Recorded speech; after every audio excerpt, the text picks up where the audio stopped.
있습니다.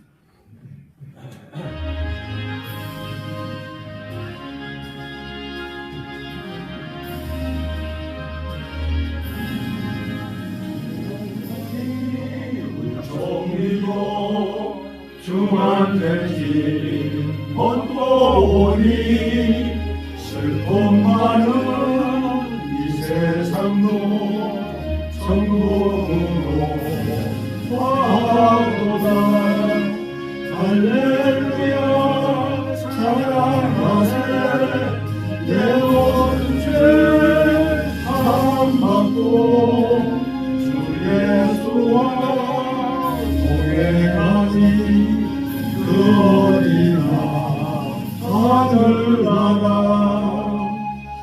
주님의 얼굴 뵙기 전에 몰리면 하늘나라 내 맘속에 이루어지니 날로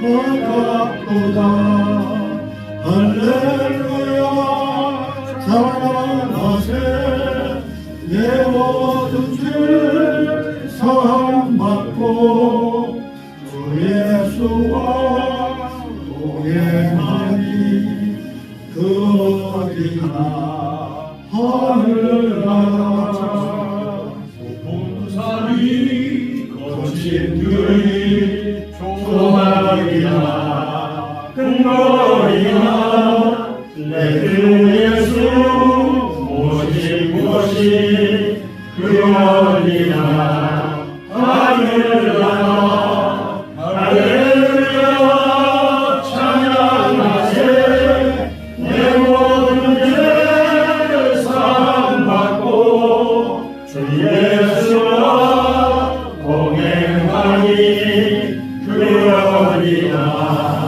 하늘나라 아멘. 다 같이 잠깐 기도드리겠습니다.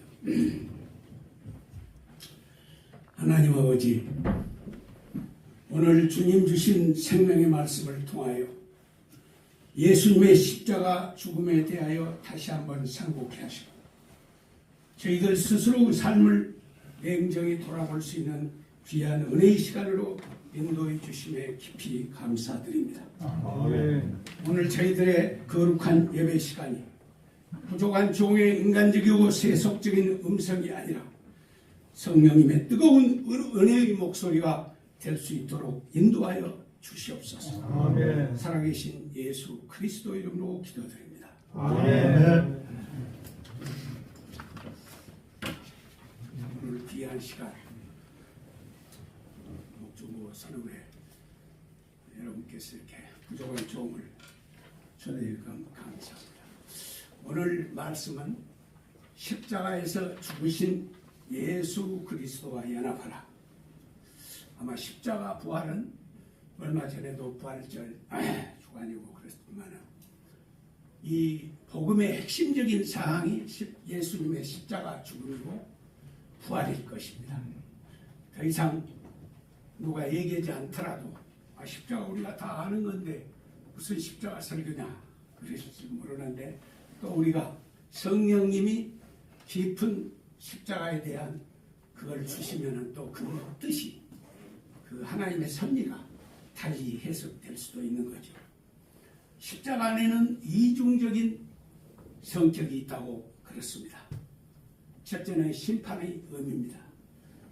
십자가와 구원과 속죄의 방법이고 궁극적인 회복의 방법이라는 사실에는 우리 모두가 동의할 것입니다. 그런데 왜 교회 안에서 회복을 경험하고 삶의 변화를 경험하는 사람들이 적을까요? 그 이유 중 하나는 십자가의 의미를 제대로 알지 못하고 십자가를 온전히 경험하지 못했기 때문으로 생각합니다.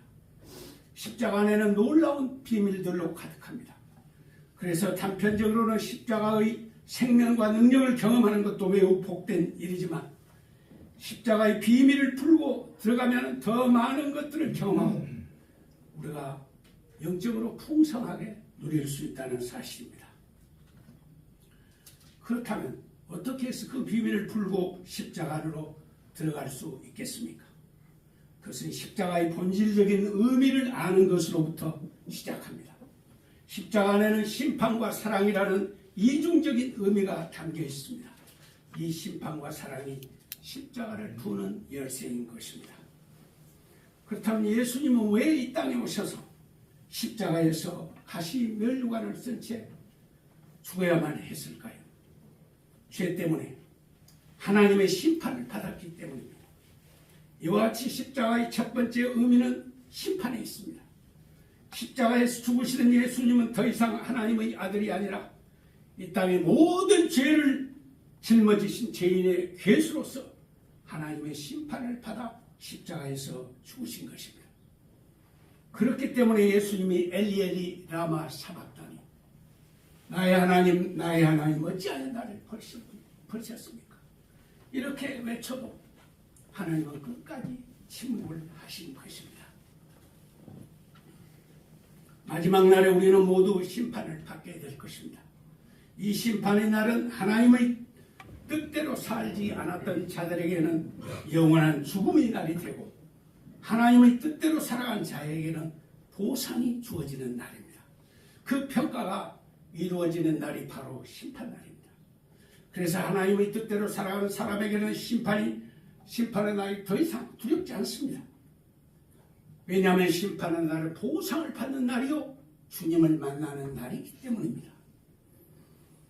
그런데 준비가 되어 있지 않은 사람에게는 두렵고 떨리는 멸망의 날이 되는 것입니다. 그렇게 우리는 십자가를 바라보면서 마지막 날에 대한 종말론적 세계관, 이것을 가지고 세상을 살아가야 할 것입니다. 예루살렘의 딸들아, 나를 위해 울지 말고 너희와 너희 자녀를 위해 울라. 무슨 말씀입니까? 누가복음 23장 26절을 보면 예수님이 십자가를 지고 가실 힘이 없으셔서 구레네 사람 시몬에게 그 십자가를 지고 가게 하는 장면이 나옵니다. 아무도 십자가의 길을 예수님과 함께 가리하지 않았던 그때 제자들조차 그 길을 버리고 도망간 그 자리에 가슴을 치며 따라오는 큰 무리의 여인들이 있었습니다. 예수님께서는 그들이 정말 고마웠던 것 같습니다. 그래서 무거운 입을 여시고 울면서 가슴을 치며 따라오는 여인들을 향해 말씀하시는 것입니다. 예루살렘의 딸들아, 나를 위해 울지 말고 너희와 너희 자녀를 위해 울라.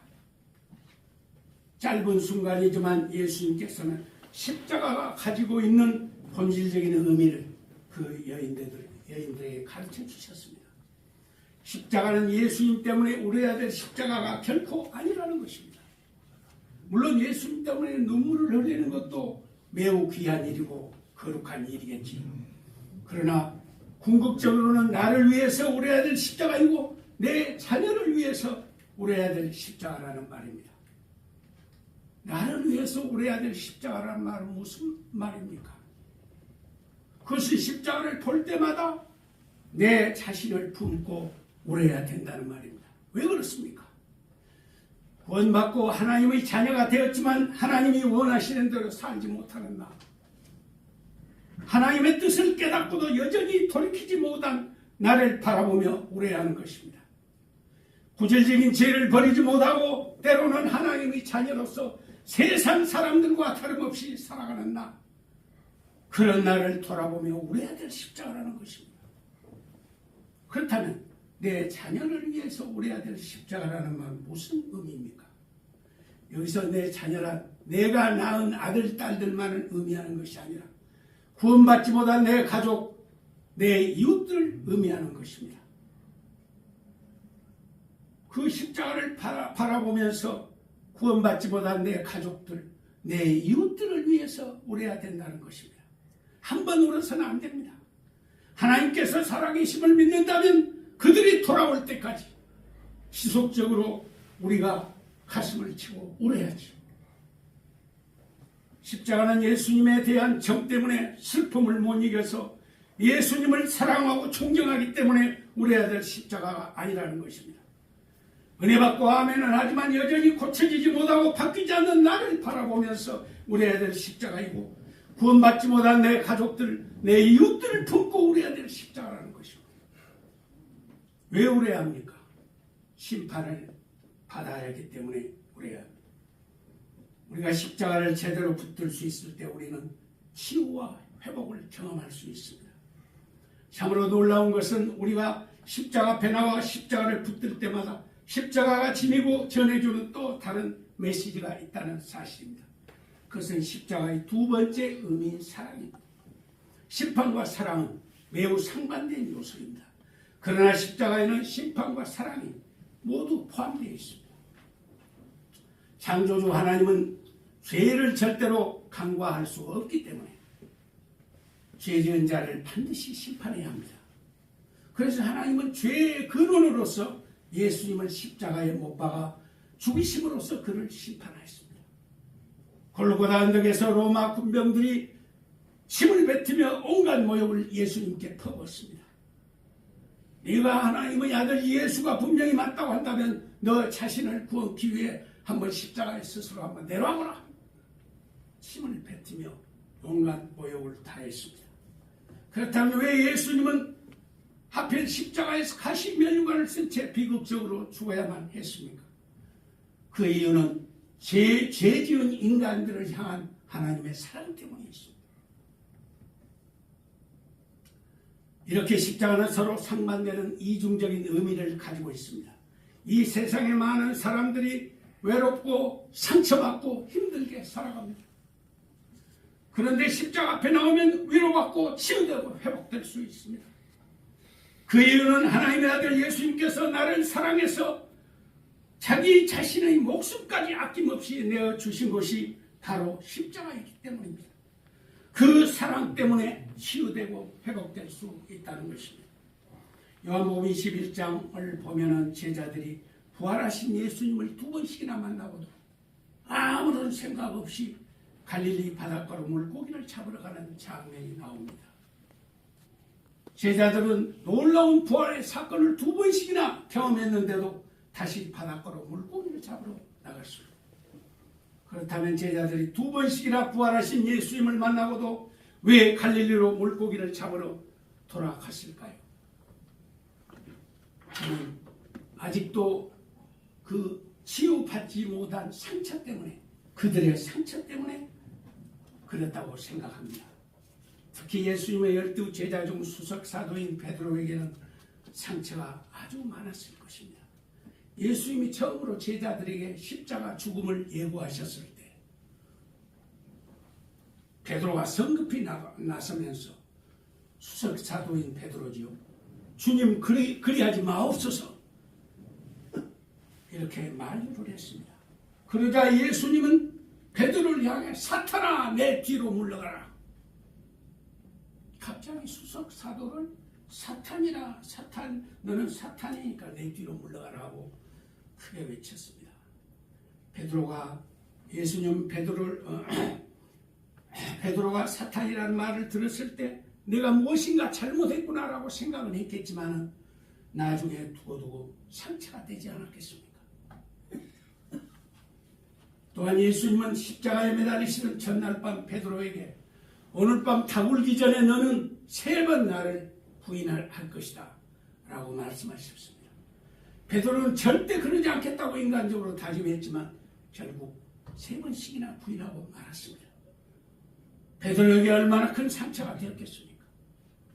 베드로 마음속에 있는 이러한 상처들은 부활하신 예수님을 2번씩이나 만나고도 본질적으로 치유되지 않았던 것 같습니다.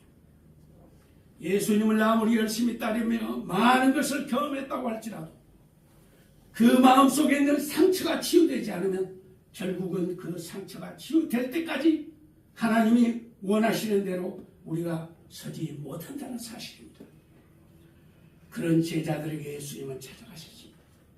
이것이 바로 십자가입니다. 부활하신 예수님을 2번씩이나 만나고도 물고기를 잡으러 도망가버린 제자들을 끝까지 품어주시기 위해 찾아가신 것. 이것이 바로 십자가의 사랑인 것입니다. 결국 이 사랑 안에서 사람들의 마음이 녹아나고 변화됩니다. 예수님의 사랑은 아가페의 사랑, 무조건적인 사랑입니다. 십자가에서 나 대신 죽어주신 사랑입니다. 자신을 온전히 헌신한 사랑입니다. 그래서 그 사랑으로 아직도 베드로가 되지 못한 시몬에게 찾아가셔서 그에게 묻습니다. 요한의 아들 시몬아, 네가 다른 사람들보다 나를 더 사랑하느냐? 여기서 아직도 베드로가 되지 못한 시몬에게 찾아가셔서 묻는다. 이건 여러분들 아시다시피 베드로는 헬라어로 페트라, 반석이라는 얘기고, 시몬은 갈대라는 어원이 있습니다. 그러니까 이걸 다시 해석하자면, 그래서 그 사랑으로 아직도 베드로가 되지 못한 시몬에게, 이거는 반석이 되지 못한 갈대 같은 시몬에게 찾아가셔서 그에게 묻는다는 말씀이 되겠죠. 요한의 아들 시몬아, 네가 다른 사람들보다 나를 더 사랑하느냐? 너무나 놀라운 질문입니다. 예수님을 끝까지 사랑할 수 없을 것 같아서 물고기를 잡으러 갔는데 예수님이 그 본질을 모르셨습니다. 이 예수님은 아가페라는 단어로 사용하셔서 베드로에게 물으십니다. 그런데 베드로는 차마 아가페라고 대답할 수가 없어서 친구 간의 사랑을 의미하는 필로스라고 대답을 합니다. 베드로의 대답을 들으신 예수님은 내 양을 먹이라 라고 말씀하십니다. 마태복음 16장에 보면은 예수님이 간사라 빌립보 지방에 이르러 사람들의 인자를 누가 아느냐? 더러는 세례 요한, 더러는 엘리야, 더러는 에레미야 선지자 중에 하나이다. 가라사대 너희는 나를 누구라 하느냐? 주는 그리스도시요 살아계신 하나님의 아들이십니다. 바요나 시몬아, 내가 복이 있도다. 이를 내게 알게 하리는 혈육이 아니라 하늘에 계신 내 아버지라. 너는 베드로라. 내가 이 반석 위에 교회를 세우리니 음부의 권세가 이기지 못하리라. 내가 천국 열쇠를 내게 주리니 네가 땅에서 매면 하늘에서도 맬 것이요 하늘에서도 매면 땅에서 맬 것이다 하고, 이에 제자들을 경계하사 자기가 그리스도인 걸 아무에게도 이르지 말라 하시고 총총히 사라지셨습니다. 예수님은 베드로와 아가페의 사랑으로 예수님을 사랑할 수 없음을 잘 아셨습니다. 상처로 인하여 부활하신 예수님을 2번씩이나 만나고도 갈릴리 바닷가로 물고기를 잡으러 갈 수밖에 없는 연약한 존재라는 것을 예수님은 아셨습니다. 사랑은 모든 하다한 허물을 덮습니다. 사랑은 우리의 상처를 덮습니다. 상처를 치유할 수 있는 방법은 오직 사랑밖에 없습니다. 예수님이 이렇게 품어주실 수 있었던 이유는 제자들을 위해 죽으셨기 때문입니다. 그래서 부활하신 뒤에도 지속적으로 찾아가셔서 그들을 사랑으로 세우셨던 것입니다. 심판과 사랑, 이것이 십자가의 본질적인 의미입니다. 이 두 가지 십자가의 본질적인 의미를 깨닫고 경험해 가는 것이 가장 기본이 되겠습니다. 창조주 하나님을 믿는 믿음의 백성들은 모름지기 심판과 사랑이라는 두 가지 거울로 나를 바라보고 세상을 바라볼 줄 알아야 됩니다. 세상을 하나님의 심판으로만 바라보거나 하나님의 사랑으로만 바라보는 것은 지극히 위험한 일입니다. 나의 허물과 죄로 인해 예수님이 십자가에 못 박혀 돌아가셨다면 그에 상응한 회개와 죄책감으로 인해 우리의 삶이 변화되어져야 되고 현실 속에 나타나야 합니다. 그러나 내게는 우리 주 예수 그리스도의 십자가 외에는 결코 자랑할 것이 없으니 그리스도로 말미암아 세상이 나를 대하여 십자가에 못 박히고 내가 또한 세상을 대하여 그러하니라. 갈라디아 6장에 나오는 얘기죠. 단순한 한 인간의 죽음은 절망을 불러일으키지만 예수님의 십자가 죽음은 많은 생명을 소생시킵니다. 결론적으로 십자가가 설명하고 있는 것은 인간의 죄의 문제를 취급하시는 하나님의 방법입니다. 죄 많은 우리 인간의 십자가 앞에 설 때만이 우리가 얼마나 추악한 죄인임을 우리는 깨닫게 됩니다. 왜? 십자가는 거룩하기 때문에, 흠이 없기 때문에.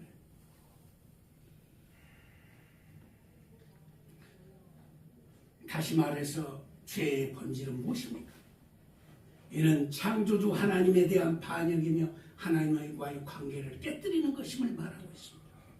이것이 바로 죄에 대한 참된 개념입니다. 세상은 죄가 무엇인지 알지 못합니다. 왜냐하면 아담의 원죄로 인해 타락하고 부패했기 때문입니다. 메시아 예수 그리스도의 십자가를 통한 대속적인 죽음만 죄가 무엇인지 증명할 수 있다는 사실입니다. 십자가를 통하여 하나님의 진로가 충족하게 되었으며 인간의 어리석은 반역 행위가 용서받게 되었음을 우리는 십자가를 통하여 깨닫게 됩니다. 십자가를 인하여 우리는 사랑과 은혜, 자비가 풍성하신 하나님을 만나게 됩니다. 그리하여 인간과 하나님이 함께 거하게 되었고 하나님과 더불어 평강을 이루게 되었으며 이 놀라운 역사가 바로 십자가를 통하여 성취된 것입니다. 십자가의 능력을 경험하는 것이 한마디로 자기 포기, 자기 죽음입니다. 즉 죄된 내 자아가 죽는 것이, 이것이 바로 능력인 것입니다. 기독교의 가장 중요한 표상은 십자가입니다. 그러나 십자가의 의미를 깨닫고 십자가의 능력을 삶 속에 직접 경험하지 못한다면 십자가는 우상이 될 수도 있습니다. 단지 십자가 목걸이, 반지, 십자가 표지를 한다고 해서 십자가 능력이 나타나는 것은 결코 아닙니다. 십자가의 의미와 능력을 모르면서 십자가의 표상만 바라보는 것은 십자가를 결국 우상으로 만드는 것이 될 것입니다. 한 번은 신문을 읽다가 이탈리아 기자가 쓴 칼럼을 보고 너무나 놀란 적이 있습니다. 그 기자가 한국에 와서 인상적인 것이 있는데 그것은 밤하늘을 수놓고 있는 빨간 네온사인 십자가였다고 합니다. 호텔에 그 20, 30층 올라가면은 아마 지금도 서울 시내에 빨간 네온사인 십자가가 어마어마하게 있지 않습니까? 근데 그 기자가 말하기를 그 십자가는 한국 교회의 무덤을 상징하는 것 같다 라고 혹평을 했습니다. 십자가와 능력이고 생명이지만 그것을 경험하지 못할 때 죽음을 상징하는 표상이 되기도 한다는 겁니다. 마치 공동묘지에 있는 십자가 표상들이 이곳은 죽음들이 있는 곳, 시체, 죽은 시체들이 있는 곳이라는 것을 알리는 것처럼 말입니다. 그 기자의 눈에 한국의 교회를 나타내는 십자가가 그곳에 생명이 있음을 가르쳐주는 표상이 아니라 죽음을 상징하는 표상처럼 보였다는 것입니다. 교회는 많은데 교회 수만큼 한국 땅이, 한국 사람들이 전혀 변화되고 있지 못한 부분을 우회적으로 비판한 것 아니겠습니까? 우리들이 성도로서 부끄러운 일이죠. 실제로 한국 교회의 현실을 우려하고 있던 때에 나온 기사라 정말 저로서는 충격적이었고 다시금 십자가의 의미를 되새겨보는 시간을 갖게 하는 계기가 되었습니다. 세상에는 두 종류의 사람이 있는데 생명 안에서 살아가는 사람들과 죽음 안에서 살아가는 사람들입니다. 성경에도 생명과 죽음을 대비하면서 자주 그 영향력 안에 있는 사람들을 이야기하고 있습니다. 우리의 삶에서 십자가의 능력이 경험되면 생명이 나를 지배하기 시작합니다.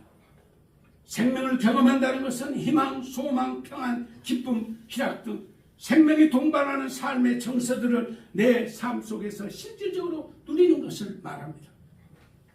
돈이 없어도 환경이 어려워도 문제가 산더미처럼 쌓여 있어도 그 문제를 뚫고 찾아오시는 주님 때문에 나에게 소망이 있고 기쁨이 있는 것 아니겠습니까?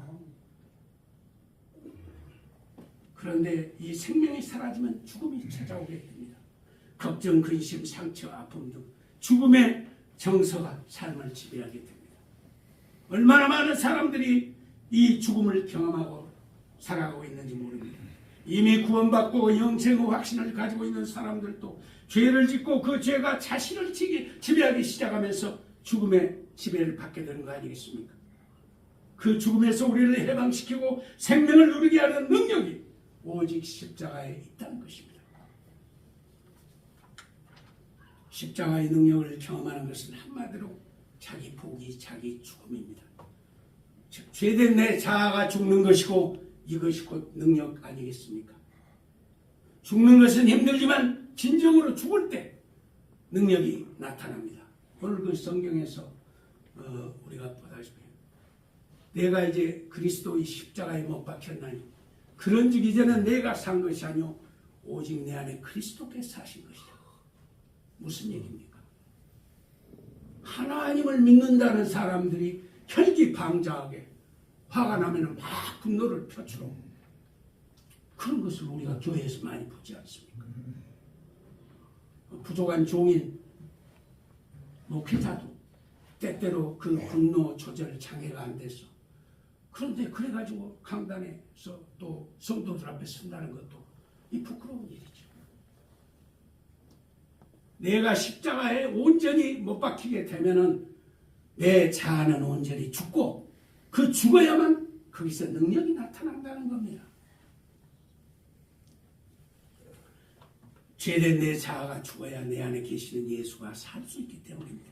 내가 죽어야만 비로소 수많은 열매가 맺힐 수 있기 때문입니다.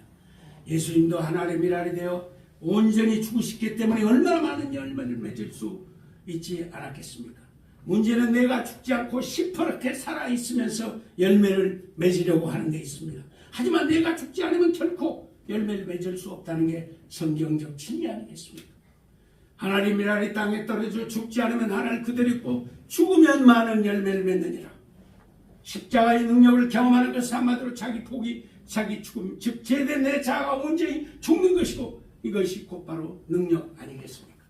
하나님께서 우리 모두에게 은혜로운 예배, 십자가에 죽으신 예수 그리스도와 연합하는 생명의 말씀을 통하여 십자가의 능력은 자기 포기, 자기 죽음임을 명심, 죄된 내 자아를 죽임으로써 주님 주신 능력의 종으로 우리 모두가 거듭남으로써 타락한 이 세상을 변화시키고 복음이 확산됨으로써 하나님 나라가 확산될 수 있는 축복의 도구 되시기를 살아계신 예수 그리스도 이름으로 축원드립니다. 기도하겠습니다. 하나님 아버지, 오늘 주님 주신 생명의 말씀을 통하여 십자가의 기쁜 뜻과 섭리를 깨달을 수 있도록 인도해 주시며 진심으로 감사드립니다. 십자가는 자기 포기, 자기 죽음이라는 진리를 저희들 가슴비에 새겨 오늘의 십자가 복음이 저희들 목중고 신우 회원님들의 입술을 통하여 땅끝까지 그 복음이 확산될 수 있도록 인도하여 주시옵소서. 아멘. 살아계신 예수 그리스도 이름으로 기도드립니다. 아멘. 죄에 더러워진 회복을 주 앞에 지금 다 보소서. 샘물같이 솟아나는 보혈로 눈보다 더 이게 신수라.